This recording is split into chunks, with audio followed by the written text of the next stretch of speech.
I never imagined a simple family dinner could turn my entire world upside down. My name is Daniel.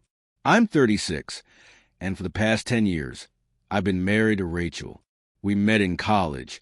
It was one of those whirlwind love stories that seemed unshakable. From the outside, our life looked perfect. Friends called us the ideal couple. We were steady, content, and deeply committed. Or at least, that's what I believed. I wanted to believe it.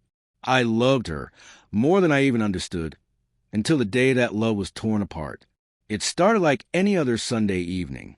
My parents had invited us for a quiet dinner, nothing elaborate. After a long week packed with deadlines and overtime, I was actually looking forward to relaxing with my family. But as we drove there, something about Rachel felt off. She barely spoke, her eyes glued to her phone, smiling faintly at messages she didn't bother to share with me. I told myself she was just tired, but something in my gut twisted uneasily. When we arrived, my younger brother Andrew was already there. He's 34, charming, easygoing, the kind of guy everyone warms up to instantly. We've always been close. But that night, something about him felt different. He was unusually attentive to Rachel, laughing too easily, sitting a little too close. I noticed, though I kept quiet. Still, that uneasy feeling began to grow. Dinner went on as usual. My parents chatted about work. My little sister teased Dad about his awful jokes, and I tried to stay present.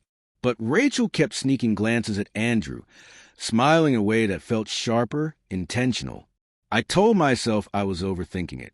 After dinner, we moved to the living room for coffee. I sat beside Rachel and leaned in to whisper something funny, hoping to pull her attention back to me. That's when she looked at me, not with warmth, not even with emotion, just a flat, detached stare. Then she said it. I'm pregnant. She said it so casually, like she was talking about the weather. I smiled weakly, trying to take in the words. That's wonderful. I managed, already imagining the child we dreamed about for years. Then she added just as calmly, and it's Andrew's. Everything inside me froze. The room spun. My fork clattered against the plate. Suddenly, every sound, my parents' laughter, the hum of the heater, even Andrew's voice, faded into silence. I don't understand, I stammered, my voice breaking. What are you saying? Rachel shrugged, as if explaining something ordinary. I'm pregnant with your brother's baby. Deal with it. Those words sliced through me. Deal with it. She didn't cry, didn't try to explain. She just sat there, cold, unbothered, as if I was supposed to accept the unimaginable. I wanted to scream, to break something, to disappear. My chest ached, my throat burned. I felt betrayal, confusion, disbelief, all crashing together so violently I could barely breathe. Andrew sat frozen, his mouth open, but no words coming out. My parents were stunned, trying to piece together a nightmare that made no sense. My sister whispered something, but I barely heard her. My mind was racing, trying to find reason where there was none. I wanted Rachel to show remorse, to say she was sorry, anything, but she didn't. Her calmness was almost cruel, as if she'd rehearsed the scene long before tonight. That's when it hit me. The perfect marriage I thought I had was nothing more than an illusion. Every memory, every laugh, every hug, every whispered I love you suddenly felt poisoned. I stood up and walked outside. I needed air. The night felt colder than usual as I leaned against a railing, trying to steady myself. Inside, I could still hear faint voices, Andrew stammering, Rachel speaking quietly, my parents murmuring in disbelief, but all sounded distant, unreal. My world had collapsed, and all that was left was the raw sting of betrayal. When I finally went back inside, I caught Andrew's eyes, or tried to. He couldn't look at me. And in that moment, I realized something. He hadn't orchestrated this. He was guilty, yes, but the manipulation, the planning, the cold precision, that was all Rachel. The anger I felt toward him was nothing compared to what I felt for her.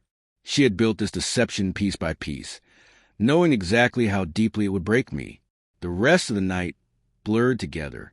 I left without a word, drove aimlessly for hours, trying to make sense of it.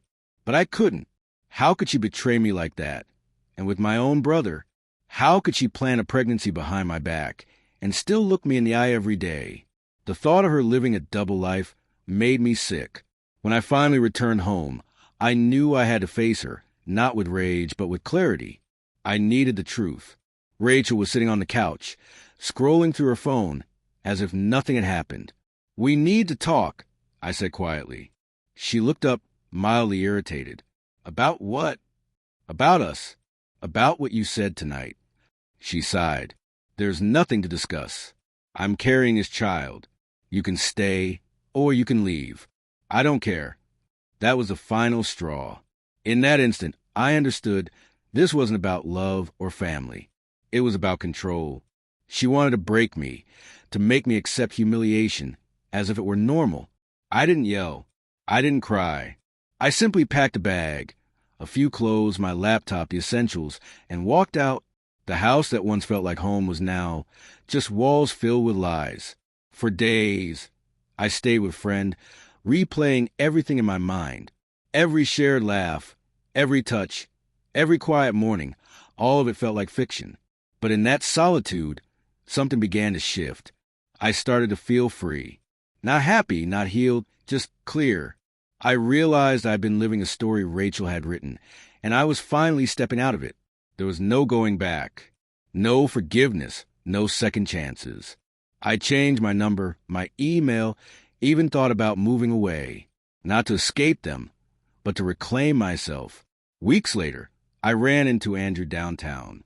He looked uneasy, ashamed. But instead of anger, I felt nothing, just distance.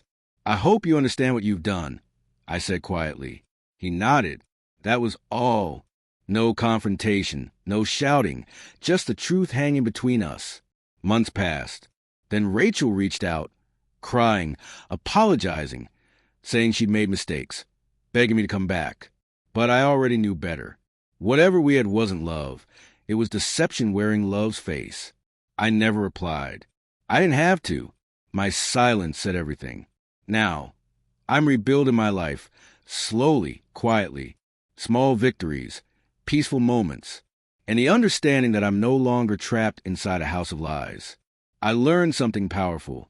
Love built on deceit isn't love at all. And sometimes the only way to save yourself is to walk away, even when it feels like your heart is being torn apart. And that's exactly what I did. I walked away.